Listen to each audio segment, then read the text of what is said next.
Welcome back to Grooving and Giving in Early Retirement. This is Radhika. Thanks for watching. In today's video, I'm talking about why Gjirokastër is one of my favorite cities in Albania. We spent 18 days in Albania. Check out some of my other videos, Kruja, Shamil, Berat, Tirana. Check them out, more to come. So, why Albania?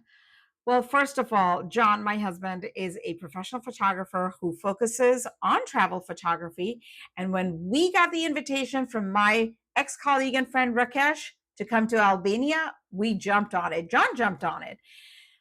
The pandemic was not kind to his business, like a lot of other small businesses. So he was rebuilding his portfolio, and Balkan countries were definitely a place he had not been to. By the way, check out his playlist. And if you want any of his photographs, if you want to hire him, call him.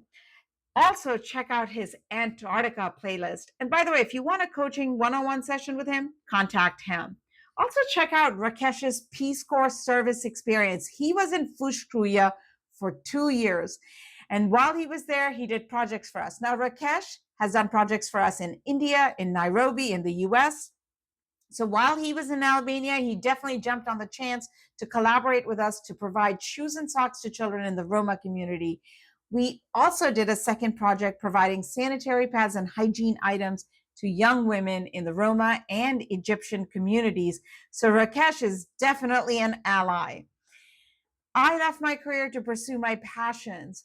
Traveling is definitely one of my major passions, but the bigger passion is my not-for-profit, A Childhood for Children. Childhood for Children is 14 years old this year. Wow. We provide essential items to children in underserved and impoverished communities. And in fact, any earnings that I ever make from my giving and early retirement playlist will go right back to A Childhood for Children. We also have Travel with a Purpose projects. So folks, make your vacations memorable. Getting back to Gjirokastër. Now, we got to Gjirokastër from Shamil, making a quick stop at the Blue Eye, and we stayed at the Hotel Castlefront Villa. Highly recommended, breathtaking views. You can't get to this hotel on your own. The owner has to come get you. In fact, do not attempt to drive into Gjirokastër Center by yourself. Not a good idea. If you go on TripAdvisor to see what all there is to see in Gjirokastër, they'll give you like a long list. I think it's 15 items for this UNESCO World Heritage City known as the Stone City. But honestly, folks, what takes the cake is the castle, the Gjirokastër Castle, which was built in the 1300s. It's built all out of stone. The castle is named after Princess Gjiro, and according to local Albanian folkloric traditions, she jumped off the castle along with her child so that she would not get captured by the Ottomans. Like, wow. Inside the castle, there's a weapons museum. There's also a plane that was captured. But the most interesting part about this castle for me is how it dominates the city. Look, there's a mosque also there to see, but I think the castle is like the creme de la creme of the city. It towers over everything.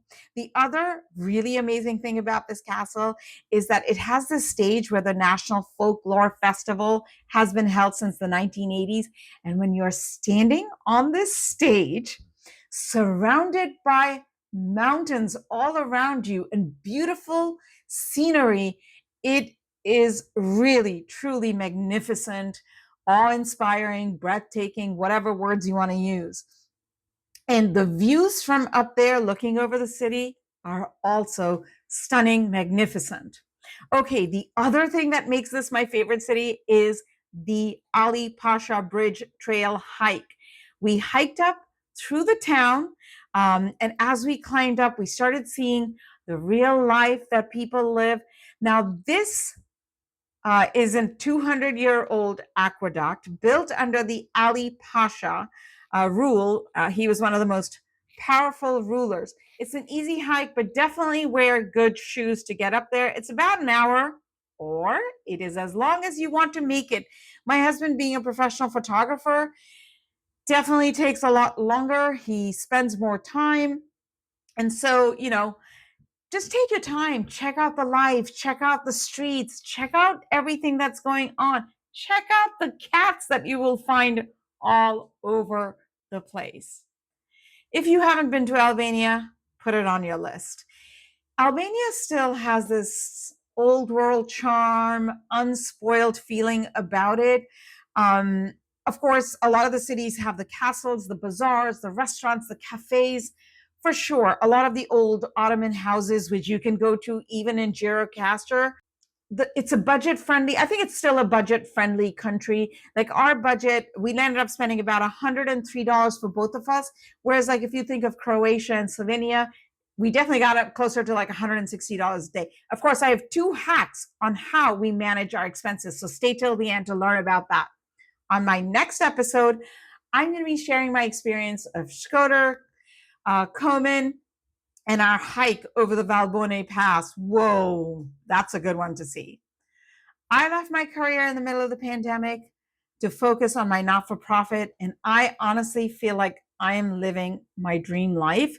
Not that I had a bad life or anything, but it has been amazing to travel, to do slow travel to different parts of the world, and to be able to step foot on my 7th continent, Antarctica. And of course, it's really important to keep in mind financial freedom. Financial freedom isn't being about rich folks. It's about knowing your numbers. So watch my playlist, and the 2 travel hacks that I talked about, check those videos out. I have no regrets. I don't miss the 60 hours work weeks. I really don't miss that. Hey, don't forget to like, subscribe, and ring that notification bell. Ding, ding, ding. You know the drill. Thanks for watching. Fala Minderi, everyone, and I will catch you on the next video from Albania.